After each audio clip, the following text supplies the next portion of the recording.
L'armée française les a longtemps qualifiés d'indigènes.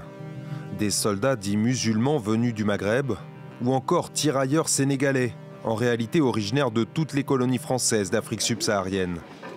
À la veille des commémorations du débarquement de Provence, 5 d'entre eux sont arrivés en France. On a perdu beaucoup d'hommes, mais ce n'était pas assez diffusé et savoir comment ça s'est passé, combien d'hommes on a perdu. On n'en parlait pas beaucoup. La majorité des 250 000 soldats français débarqués en août 1944 étaient originaires d'Afrique, des combattants souvent enrôlés de force. La France nous avait oubliés, mais ils sont en train de rattraper le temps perdu.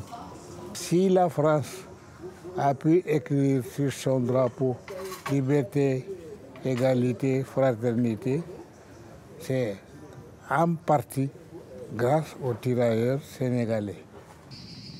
Plaques, monuments en l'honneur des combattants, versement tardif de retraite aux vétérans, invitation de chefs d'État africains à des commémorations.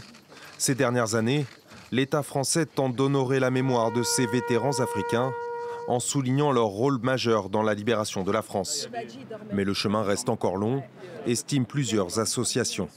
J'estime que le travail de mémoire et parler de l'histoire coloniale de France doit être vraiment une réelle politique publique et doit être accompagné par des grosses commémorations comme celle du 80e anniversaire du débarquement de Provence, mais aussi par des événements, des conférences, des colloques qui permettront à l'ensemble de la société française de mieux appréhender cette histoire. Cela passe notamment par les lieux de mémoire. Mais avec 35 à 40 000 visiteurs par an, le mémorial de Toulon est d'une toute autre échelle que celui de Caen, où plusieurs centaines de milliers de curieux se pressent chaque année.